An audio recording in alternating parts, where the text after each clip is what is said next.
Okay, what's going on, everyone? This is the closet, and this is a good area for you to see how I use the I use FibaTape. So they got paper tapes that people can use. However, I like using FibaTape. I like it because when you cut it, right? See, it's like it's not made out of paper, and it has an adhesive on the back end of it, so it's like a tape, and you just put it up there, and it just sticks. You know? See, I mean, back in the day when I was working with the carpenter when I was younger, so he would have me. They have the paper tape. They have the little holes in it, and then you gotta bend it and do all this kind of stuff, but it just doesn't stick there. So you gotta put some spackle up on there, and then you put it in there to keep it up there. But here you can just tape up all the edges and do all your taping first, and then you can be exact, and it'll still stay there and wait for you. You see how, like, look how this is here. You see, I ain't put no spackle to hold it, and because it has the adhesive backing, it stays there. So why would I ever use anything else? All right. So what I didn't show y'all is you gotta mix up your spackle, or let me not even say mix it up, just stir it. So you get one of these drywall. Well, I don't even know what these things is called, but I use it for my grout, mixing my grout as well as my mortar. But I use this for the spackle as well.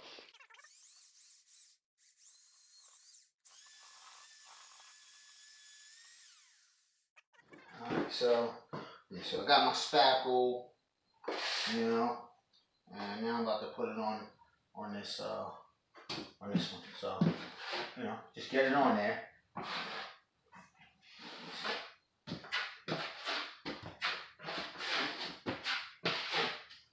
Right? I like to just get at least the first coat. I just like to get it on relatively smooth, but make sure the whole tape is covered. And go from there. And then what I'll do with my second coat, when you do your second coat, you can really smooth it out. Second and third coat. So when I'm spackling, I definitely use 3 coats, right? Or spackle, do it 3 times. So, and I fan it out. It'll start with this little 6-inch blade, and then it'll go to the bigger blade, and then to the larger blade. That's what I do. But this first coat, at least for me, it's all about just getting the spackle onto the tape so it can dry, and then it's one solid piece.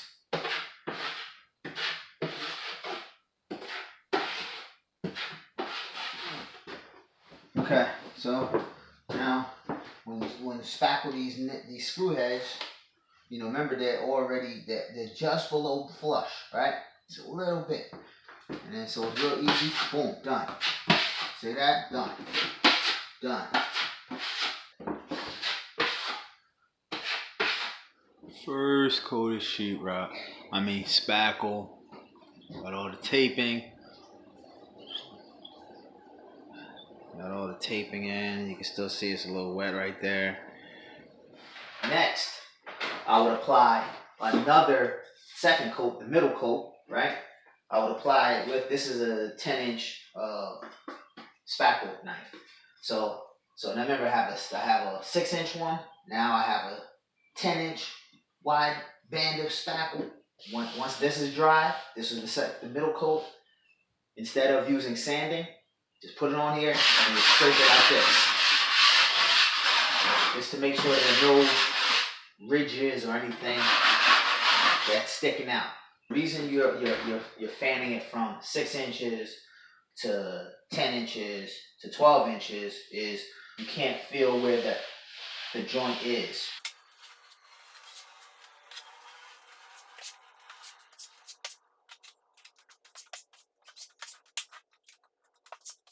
What we're gonna do is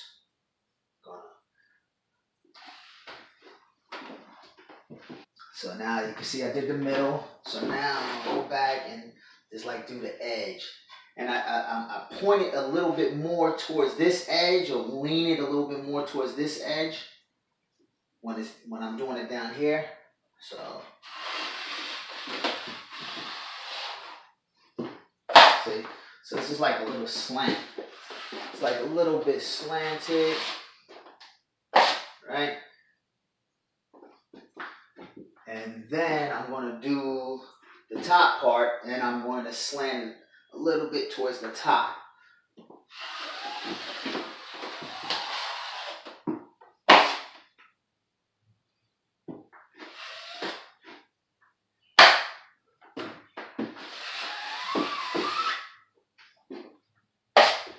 So, yep. Do a little bit more at the bottom.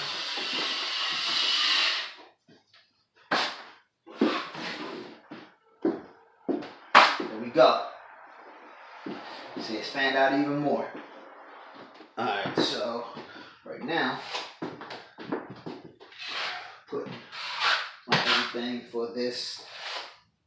See, now this is where both these tape edges are going to join to right here, right? So, you know, and that's a little tricky area. Used to be tricky for me, but you know, just practice makes perfect, like anything else. So you just gotta not be scared and just do it. You know, ain't nothing to it but to do it.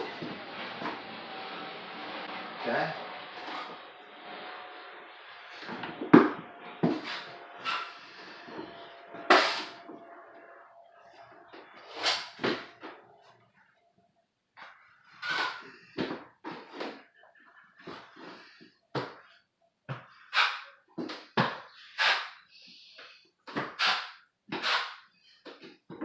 You know, and like I said, I like mine nice and wide, like nice and wide, because it makes sense for it to be wide. And I thought I told you in another part of this, don't be cheap. Don't be cheap with the spackle. You know, spackle. Don't be cheap with spackle. Use the spackle. That's what it's for. Use it. You know. A lot of people try to buy the spackle. Spackle's only like $10, $10, $15. Use it. You know, it's there. Use it. Tricky part comes in when you don't want to mess this one up, and then you got this one. But just do it. You don't got time for that. You got to do it. Okay? Just got to do it. And the sanding will take care of it with the sanding. Okay? Like I said, you'll take care of it with the sanding.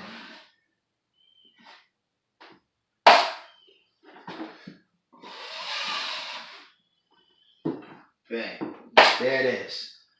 Say nice and wide. And it's nicely tied in. And that's about that. So you can see how I got it nice and wide. So remember, the first was like this, 6 inches. Then we went to 10 inches, and where's my 12-inch one? And then we went to the 12 inches. So you see it's nice and wide. So now, and remember I did it flat, like smooth, took off the excess, and then I put a little bit more pressure towards the edge to make it smooth over here, and I put a little pressure towards the edge to make it over here. So it leaves just a little bit of a little slight roughness that we need to sand just to smooth it out. And we're going to use the 220 grit sand screen for that.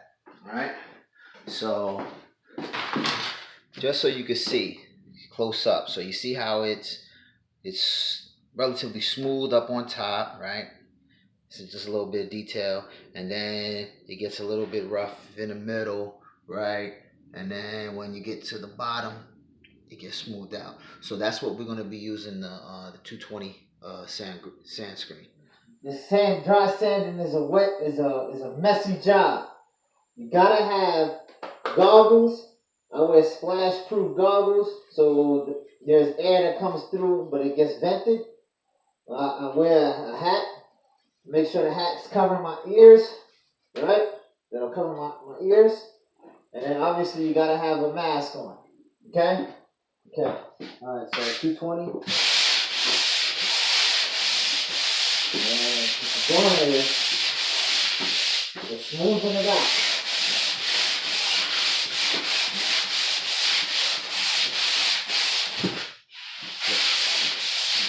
Smoothing it out.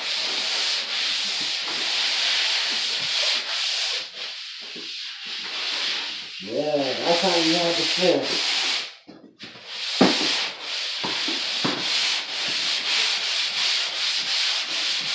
And what's important is to get the edges, because you want the edges nice and smooth, because you don't want to have to see. It'll show. The edges will show through the paint.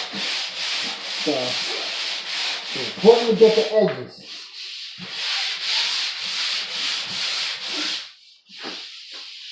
Yeah. Yeah, that feels real good. This is the finished product. You see? Okay, so you see how it's faded.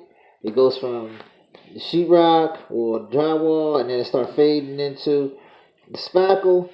This is actually where the tape is, right here, underneath here. And then as it goes down, it fades out back to drywall. So it's super smooth, and that's how it's supposed to look. All right.